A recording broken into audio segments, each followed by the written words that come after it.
오늘 마태복음 5장 3절 한 장을 읽었는데 이 5장에서 7장에 이르는 부분을 우리가 예수님의 산상설교라고 말을 합니다. 구약에는 모세를 통해서 하나님께서 백성들에게 계명을 주셨는데 이제 하나님의 아들이 직접 인간의 몸을 입고 오셔서 높은 산이 아닌 나트만 산에 오르셔서 직접 백성들에게 전해주신 계명이라고 말씀드릴 수가 있습니다. 산상수훈을 주신 이유는 율법의 본래의 정신을 회복하는 것이라고 말씀드릴 수 있습니다. 유대인들이 자신들의 그런 인간의 전통으로 율법의 의미를 많이 훼손시켜놨기 때문에 예수님께서 직접 오셔서 율법의 참 의미, 하나님의 백성으로서 어떻게 살아야 하는지를 그렇게 말씀해 주신 것입니다. 또 한 가지 산상수훈을 주신 이유는 세상 사람들과 하나님의 자녀들의 궁극적인 차이를 알게 하시는 것입니다. 그냥 여러분들 이 문자적으로 기계적으로 이 5장에서 7장에 이르는 본문을 받아들이시면 안 되고 하나님을 사랑하는 마음, 하나님을 경외하면 어떻게 살아갈 수밖에 없다라는 그 영적인 원리로 여러분들이 우선적으로 받아들여야 하는 것입니다. 오늘 특별히 8복, 예수님이 말씀하신 8가지 복을 나눌 텐데 알아둘 것은 이것을 어떤 도덕적인 개념으로 흉내낸다고 그리스도인이 되는 것은 불가능합니다. 이 예수님의 설교의 특징은 성령에 감화된 내적인 성품을 나열하고 있는 것이기 때문에 그냥 느낌으로 이렇게 살면 그리스도인이 될 수 있을까? 그것은 전혀 불가능하다는 것을 알아야 돼요. 팔복의 결론은 결국은 이런 사람이 복이 있다는 것입니다. 여러분 진짜 복 받고 싶으십니까? 그럼 설교 잘 들으시고 진정으로 하나님 앞에 복이 있는 사람이 어떤 사람인지 여러분들 꼭 깨닫고 가슴에 이 말씀을 새겨서 좋은 열매 맺는 주의 백성들 되시기를 축원합니다. 사람들은 행복을 원하죠. 그런데 결국은 그 행복을 얻을 수가 없습니다. 행복처럼 보이는 일들은 참 많이 있죠. 그러나 세상에는 행복을 얻을 수가 없습니다. 왜냐하면 진정한 복은 하나님께만 속한 것이기 때문입니다. 하나님과의 만남으로 우리 영혼과 삶에 흘러 들어오는 것이 하나님의 복이기 때문에 진정한 행복은 하나님과의 바른 관계 속에서만 얻어지는 것이다 라는 것을 알기 원합니다. 오늘 팔복의 첫 번째 대목은 무엇이냐면 심령이 가난한 자는 복이 있나니 라는 대목입니다. 이 심령의 가난한 자에 관한 몇 가지 교훈을 여러분들과 나누겠는데 첫째, 하나님이 원하시는 사람은 심령이 가난한 사람입니다. 이 본문에 대한 해석의 양상 중에 어떤 부류의 사람들은 이것을 문자 그대로 받아들이려고 하는 사람들이 있습니다. 그냥 문자적으로. 그래서 그냥 실제적으로 가난한 자가 하나님의 사람이고 가난한 사람을 하나님이 사랑하시고 가난한 자가 구원받는다. 이렇게 해석하는 사람들이 있습니다. 그래서 기독교 역사에 보면은 그런 식으로 해석하는 사람들은 어떤 경우에는 자기가 가난한 사람이 되길 힘쓰기도 하고 또 가난한 사람을 위한 사회적인 운동에 앞장서기도 했던 것입니다. 여러분들이 이 본문의 특징을 잘 알고 설교를 들으셔야 되는데 기독교의 가장 중요한 핵심 순종은 가난한 자를 분명히 귀히 여기고 돕는 것이 맞습니다. 그런데 오늘은 어떤 자가 구원받는 자인가, 구원의 조건으로서 또 하나님 나라의 시민은 어떤 사람인가, 이게 약간 차원이 달라요. 접근 방식이 다른 거기 때문에 가난한 자를 돕지 말아야 된다 이런 얘기가 아니라 진정한 하나님의 자녀는 누구냐, 이 주제를 접근하고 있는 거예요. 근데 이제 사회적 무브먼트로 접근하는 사람들은 문자로만 받아들이기 때문에 가난한 사람이 복이 있는 것이다. 그리고 가난한 자를 위해 사회가 그렇게 집중되어야 한다. 이렇게 접근을 하는 것이죠. 그런데 여러분 그 사실을 아셔야 됩니다. 실질적으로 그가 부자이든지 가난한 자이든지 하나님을 찾지 않는 자들은 가난한 자가 아닙니다. 가난하다 그래서 그들이 하나님을 찾는 그런 좋은 마음을 가진 것이 아닙니다. 이 세상에 보십시오. 가난하다 그래서 마음이 고운 것도 아니고 가난하다 그래서 하나님의 성품을 가진 것도 아닙니다. 어떤 경우에는 가난하기 때문에 더 강팍하고 더 하나님을 외면하는, 더 세상 것에 집착하는 사람들이 있습니다. 우리는 영적으로 그런 것을 절대로 가난하다고 말하지 않습니다. 외적으로는 가난하지만 이 안에는 세상으로 가득 차 있기 때문에 하나님을 찾지 않는 것입니다. 그래서 이런 본문을 영적으로 해석하지 못한 사람들이 가짜 기독교를 양상해온 흐름이 있습니다. 지금도 마찬가지고요. 그들은 가난한 자에 집중을 하기 때문에 가난한 자를 존중하기 위해서 이것을 이념화시켜서 때로는 이 가난한 자들을 챙겨주기 위해서 가진 자들의 것을 빼앗아야 한다라는 사상이 거기서 이제 나오기 시작한 것입니다. 사실은 그것이 바로 공산주의, 성경이 왜곡되면 잘못된 인간의 이념으로 빠져 들어가게 되는 것입니다. 예수님의 말씀을 영적으로 접근하지 못하고 사상적으로 접근하게 되면은 경쟁사회를 부인하고 자꾸 배급사회로 만들려 그러는 그런 흐름을 만들어냅니다. 이 시대 가운데 여기가 노골적인 공산주의 국가가 아니라 여긴 그래도 자유국가인데 여기서 무슨 공산주의 사상이 유행을 할 수 있는가 질문을 할 수 있을지 모르겠지만 노골적인 공산주의 국가는 그것이 배급으로 나타나는 것이고 이런 자유국가에서 그런 사회주의나 공산주의적인 사상을 가진 자들이 활동을 하면서 만들어내는 것이 포퓰리즘입니다. 자꾸 나누어준다는 거예요. 근본적으로 사회복지를 부정하는 것이 아니라 사람들의 환심을 사고 자기네들이 권력을 쥐기 위해서 자꾸 나눠주려고 그러는 거죠. 그래서 여러분 공짜 너무 좋아하면 안 됩니다. 국가의 어떤 재산은 한계가 있는데 자꾸 사람들의 환심을 사기 위해서 나눠주는 거예요. 그럼 자기네들에게는 권력이 생기죠. 그러나 백성들은 점점 가난해지게 되는 것입니다. 그들의 구호는 뭐냐면 그렇게 나눠줘서 공평한 사회를 만든다 그러는데 공평한 사회가 만들어지는 것이 아니라 늘 국가를 바라보고 얻어먹기를 좋아하는 백성들은 가난해지고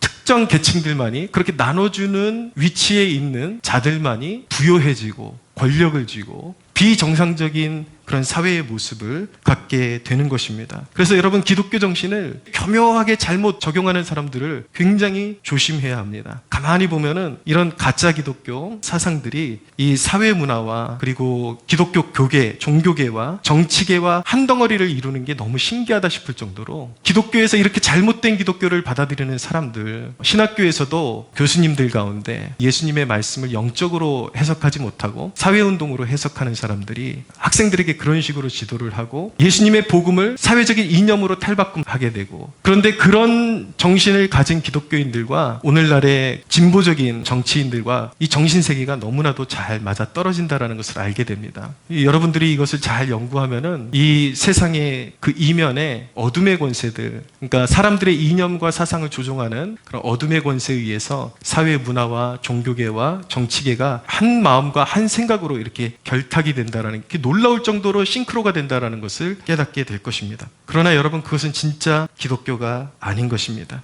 가난한 심령이라는 것은 사실은 육적인 사람은 절대로 알 수 없는 영역인 것입니다. 말씀을 좀 읽어드릴게요. 고린도전서 2장 14절에 보면 육에 속한 사람은 하나님의 성령의 일들을 받지 아니하나니 이는 그것들이 그들에게 어리석게 보이며 또 그는 그것을 알 수도 없나니 그러한 일은 영적으로 분별되기 때문이라 라고 말씀하고 있습니다. 육에 속한 사람은 영의 일을 알 수가 없어요. 이런 말씀을 읽을 때 참 의미를 알 수가 없게 되는 것입니다. 근데 가난한 심령을 한마디로 정의하면 어떤 마음이라고 말씀드릴 수 있냐면 가난한 심령은 하나님의 것을 찾는 배고픈 영혼의 상태라고 말할 수가 있습니다. 하나님을 떠난 사람들은 어디서 만족을 찾으려고 하냐면 자기의 일, 성취, 그리고 문화적인 수요들, 먹고 마시고 혜택을 누리는 것, 그리고 쾌락. 여러분 술 취하고 방탕한 것도 쾌락이죠. 그러나 쾌락은 거기에서만 국한되는 것이 아닙니다. 하나님이 아닌 세상의 오락거리나 취미에서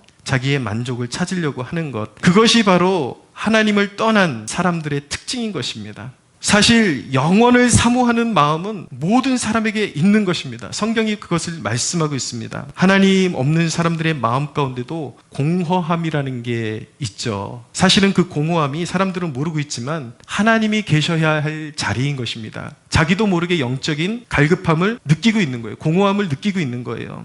그러나 하나님을 알지 못하는 사람, 심령이 가난한 것을 알지 못하는 사람들은 그 곤고함이 영적인 현상이라는 것을 알지 못하고 영적인 것을 모르기 때문에 자꾸 그 곤고함을 더 세상적인 것을 추구하려고 하는 것입니다. 조금 더 벌어볼까? 조금 더 욕심을 챙겨볼까? 조금 더 내 육신의 만족을 위한 쾌락을 추구해볼까? 근데 그게 만족이 안 되니까 계속 돌고 도는, 허탈해하고 곤고하면서도 또 답이 아닌 길을 찾아가고 세상 것으로 만족하려고 하는 것이죠. 그런 사람들은 설령 교회에 나와서 예배한다고 해도 예배하면서조차도 세상 것만 바라봅니다. 세상 것이 채워질 때만 하나님을 인정하려고 하고, 좀 고상한 사람들은 예배에 와서도 나는 영적인 것 아무것도 원치 않는다라고 그런 태도를 취합니다. 나는 하나님으로부터 뭐 그런 거 필요 없다. 나는 그냥 도덕적으로 고상한 교훈만을 배워가기를 원한다라는 태도를 가지고 살아가는 것입니다. 그런 사람들은 사실은 영적인 배고픔을 모르는 것입니다. 그러나 심령이 가난한 사람들은 마음의 갈망을 가지고 하나님을 바라보고 영적 갈망과 빈곤함을 채우실 분은 오직 한 분, 하나님뿐임을 바라보면서 예배합니다. 그래서 시편 51편 17절에 보면 하나님께서 구하시는 제사는 상한 심령이라 하나님이여 상하고 통회하는 마음을 주께서 멸시하지 아니하시리이다 라고 말씀합니다. 시편 107편 9절에는 그가 사모하는 영혼에게 만족을 주시며 줄인 영혼에게 좋은 것으로 채워주심이로다 라고 말씀합니다. 여러분, 하나님은 그런 영적으로 마음의 중심에 자기가 말로 어떻게 설명할 줄 몰라도 하나님을 갈망하는, 세상에서 채울 수 없는 그 갈망함이 있다는 것을 느끼고 그 상한 마음으로 예배에 참여하는 백성들에게 그 상한 마음의 제사를 하나님 받아주시고 기뻐하시고 그때야 비로소 영적인 부요함으로 채워주시는 것입니다. 두 번째로, 그럼 심령이 가난한 자는 어떻게 생겨나는가?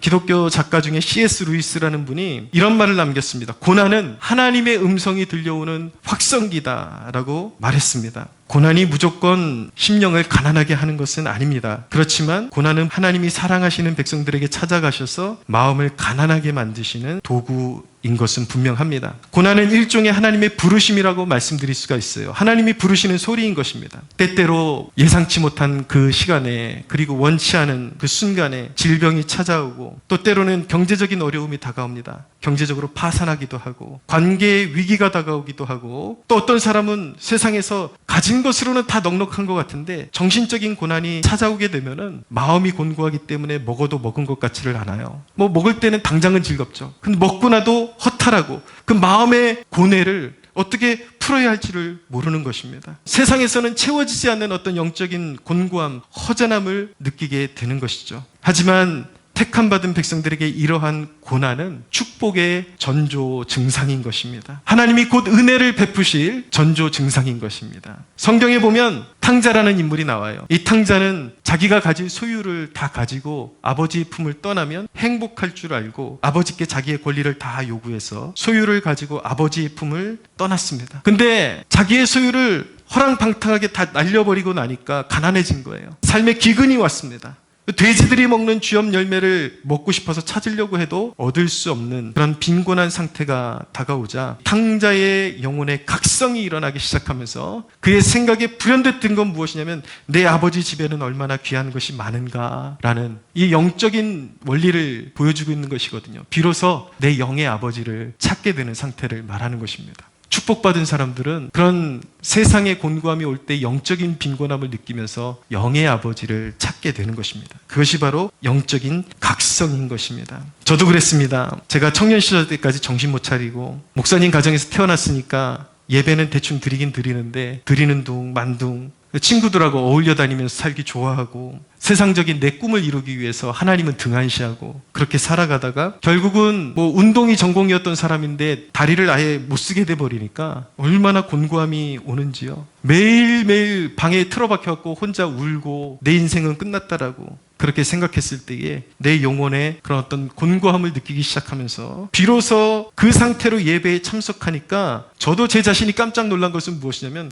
그렇게 귀에 들어오지 않았던 하나님의 말씀이 귀에 쏙쏙 들어오면서 비로소 하나님이 나를 사랑하시고 나를 사랑하시는 분은 하나님밖에 없다라는 것이 진정 살아있는 하나님의 말씀으로 들려오기 시작했던 것입니다. 여러분, 하나님의 사랑받은 백성들에게 고난은 축복입니다. 할렐루야. 그런데요, 사람들은 하나님을 사랑하지도 않으면서 세상에 의지하던 것들을 빼앗기면 하나님께 어떻게 그러실 수 있나요? 그렇게 투정을 부리고 원망을 합니다. 그게 아니라 상황을 잘 해석해야 돼요. 하나님이 뺏어간 것이 아니라 여러분들이 정신 차리지 못하고 세상에서 믿고 하나님 대신에 의지하던 것으로부터 배신당한 것 뿐이에요. 하나님이 아닌 것들을 믿고 의지하다가 그것 그것들이 신이 아니라는 것을 그들이 증거한 것뿐인 것입니다. 친구가 떠나가요. 상황이 내가 원했던 것과 정반대로 돌아가요. 왜 그런 걸까요? 그것은 여러분들을 구원할 수 있는 대상이 아니라는 것입니다. 의지할 대상이 아니라는 거예요. 근데 여러분들이 의지하다가 그것들이 여러분들에게 등을 돌린 것뿐이죠. 여러분을 향해서 변치 않는 건 오직 하나님의 사랑밖에는 없습니다. 그걸 깨달아야 합니다. 성경에 수로보니게 여인이 나오는데 이 여인은 귀신 들린 딸을 두고 그 딸 때문에 고통을 받고 있었습니다. 남들은 그 고통 모르죠. 어떤 사람들은 저 집에 무슨 고통이 있겠어. 저렇게 좋은 집에 살고 세상적인 혜택을 다 누리면서 사는데 저 집은 아무것도 부족한 게 없는 것 같아. 어쩌면 이 수로보니게 여인이 이웃들로부터 그런 이야기를 듣고 살았을 수도 있습니다. 저 여자 집은 근심거리 아무것도 없을 것 같아. 근데 여러분, 그 가정에 귀신 들린 딸이 있을 줄 누가 알았겠습니까? 여러분, 이 세상에는 곤고함이 없는 그런 삶은 존재하지 않습니다. 이 여인은 남모르게 그렇게 신음하고 있었던 것입니다. 그런데 이 여인에게 바로 그 사건을 통해서 주님의 은혜를 갈망하는 마음이 일어나게 된 것입니다. 이 세상에서 감당할 수 없는 만큼의 일이 나의 삶 가운데 일어난다고 하더라도 그 사건을 통해서 하나님을 갈망할 수 있는 마음을 소유하게 된다면 이미 그 삶에는 축복이 깃들기 시작한 것입니다. 심령이 가난한 자라는 것은 아까 말씀드린 것처럼 가난한 자 코스프레 한다고 생겨나는 것이 아니라 신비의 영역인 것입니다. 그 마음은 하나님으로부터 부어지는 것입니다. 요한복음 1장 13절에 보면 이는 혈통으로나 육정으로나 사람의 뜻으로 나지 아니하고 오직 하나님께로부터 난 자들이니라 라고 말씀하고 있어요. 세상으로 채워진 그런 영혼들은 하나님의 것이 다 어리석게 들립니다. 그게 무슨 소용이야. 들리지도 않아요. 그러나 심령이 가난한 자는 이 강단에서 선포되는 말씀이, 그리고 성경에 기록된 말씀이 하나님의 음성으로 들리기 시작하는 것입니다. 사랑하는 여러분, 나와 여러분을 고난 속에서 부르신 분이 하나님이십니다. 할렐루야. 세 번째로, 그렇다면 심령이 가난한 것은 어떤 상태를 말하는 것인가? 심령이 가난하다는 것은 영적인 겸손으로 표현할 수가 있습니다. 그런데 그 영적인 겸손이라는 것은 자기 연민의 눈물을 가진 것을 말하는 것이 아닙니다. 예배에 와가지고 자기 신세가 좀 딱하니까 눈물 몇 방울 흘린 것이 영적인 겸손이 아니에요. 또 조금의 위로를 받고 돌아서는 것은 육적인 목마름이었을 뿐이지 전혀 심령이 가난한 것이 아닌 것입니다. 어떤 사람들은 가난한 마음을 가지고 나오는 것 같아요. 실제로 그런 일들이 생각보다 자주 일어납니다. 세상에서 너무 안 풀리니까 여기 나와서 잠깐 기도하고, 어떤 지체들 같은 경우에는 주일날 왔는데 예배 딱 끝나고 나니까 얼굴이 환해져가지고 자기가 은혜를 받았다라는 거예요. 오늘 이 강단에 선포되는 말씀이 마치 하나님이 자기에게 말씀하시는 것과 같았다라는 거예요. 은혜 받았다라는 거죠. 그런데 여러분, 진짜 은혜를 받았는지 그 열매가 말해주는 것입니다. 그 지체는 세상적으로 좀 목마르고 곤고했는데 와서 무언가 은혜처럼 느껴지는 것을 경험하고 그 다음 주부터 당장 교회의 발을 끊어버렸습니다. 살만하다라는 거예요. 뭔가 해결받았다라는 거죠. 근데 이건 영적인 가난함이 아니에요. 자기의 그냥 어떤 육체적인 곤고함을 하나님 앞에 잠깐 토로했다가 뭔가 마음이 반짝 좋아지니까 다시 세상으로 채우기 위해서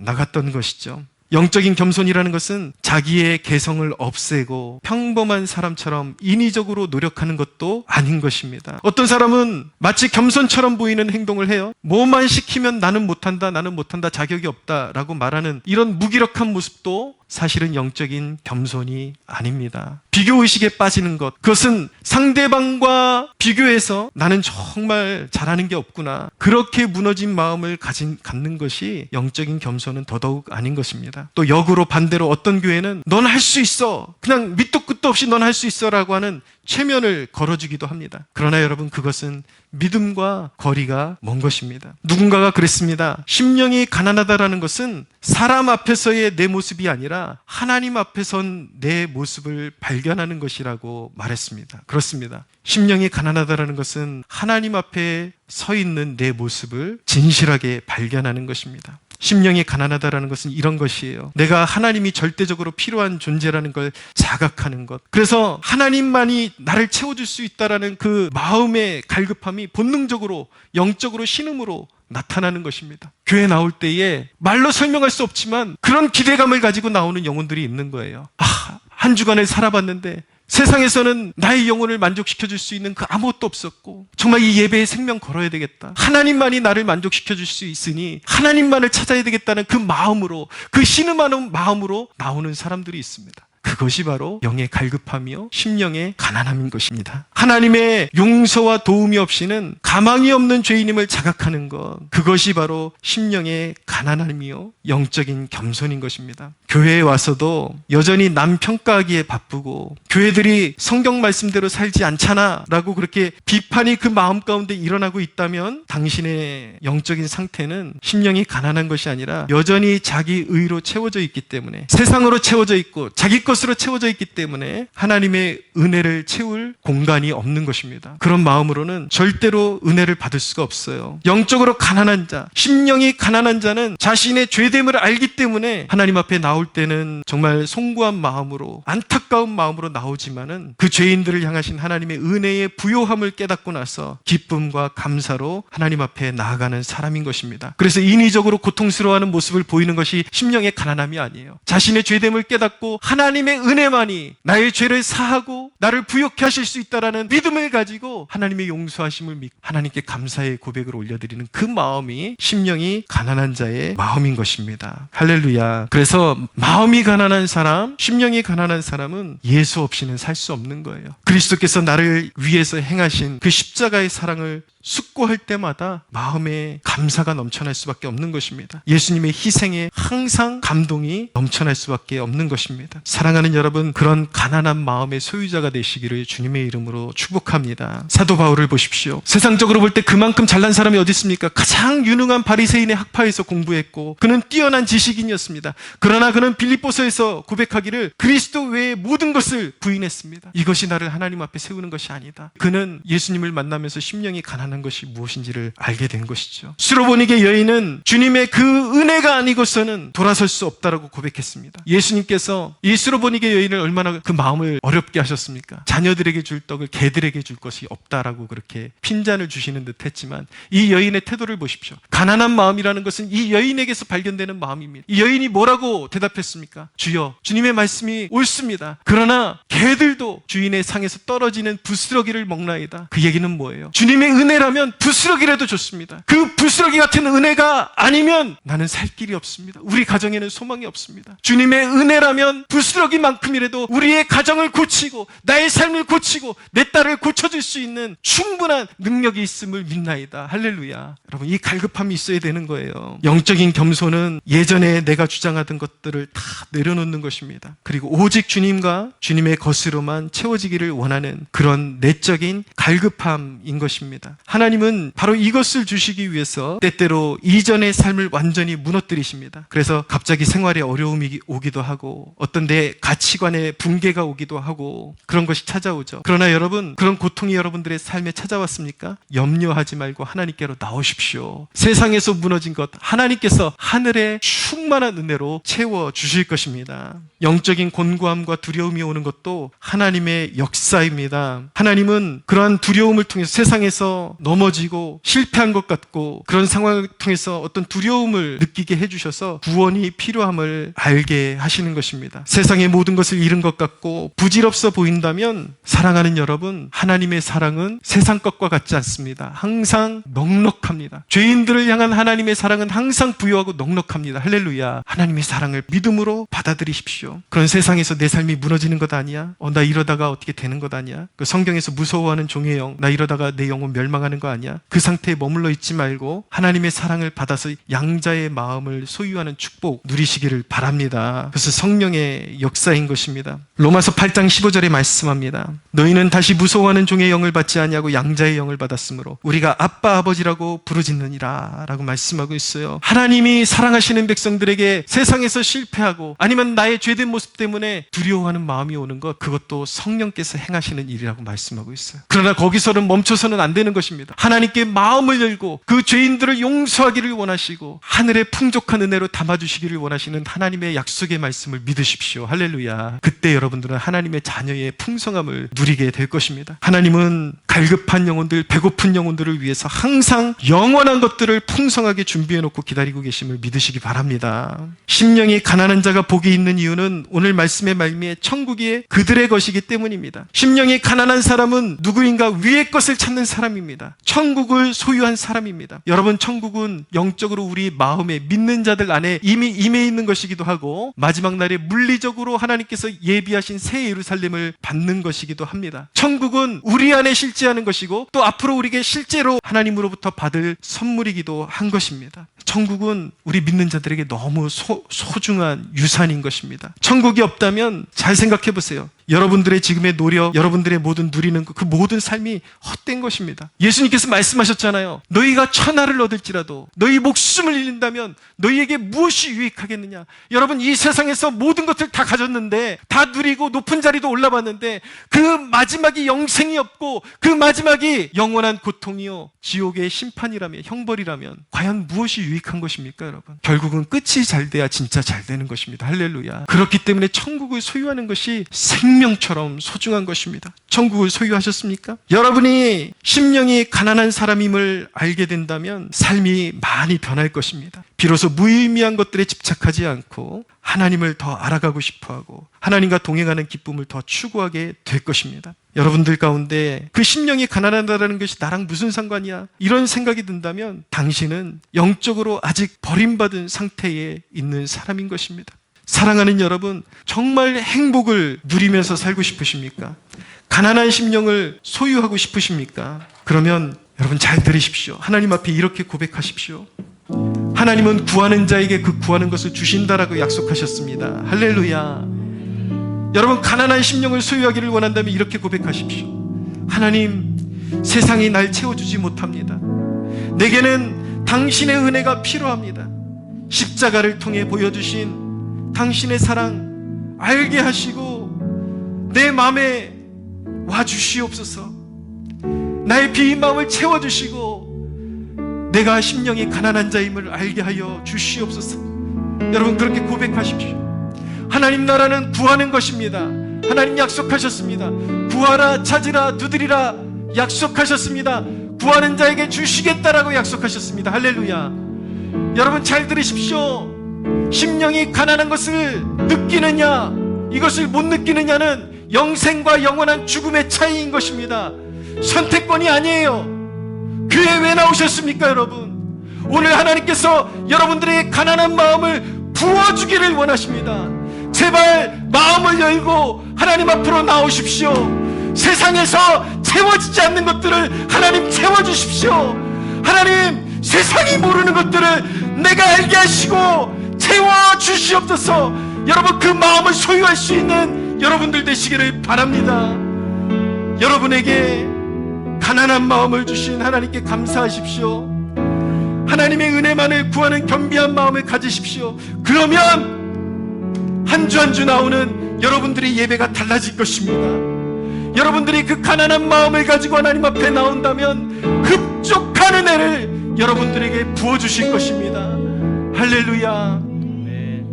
우리 함께 기도하기를 원합니다. 하나님, 가난한 마음을 주십시오. 세상에 목말라서 세상 꽁무니만 쫓아다니던 내 영혼이 변화를 맞이하게 해주시고, 세상에서 채워지지 않는 나의 영혼 주님 앞에서 채움을 받을 수 있게 도와주시고, 영적인 갈급함을 느낄 수 있도록 도와주시옵소서. 이 세상이 아닌 그 십자가의 사랑에 나의 삶을 채우는 영적인 부유함이 있음을 믿고 따라가기를 원합니다. 하나님, 우리의 영혼 채워주시옵소서. 하나님의 길을 알게 하여 주시고 말씀으로 만족함을 얻고 주님이 부르신 부르심의 길만 따라갈 수 있도록 주님 도와주시옵소서. 우리 함께 주여 부르짖고 기도하겠습니다. 주여.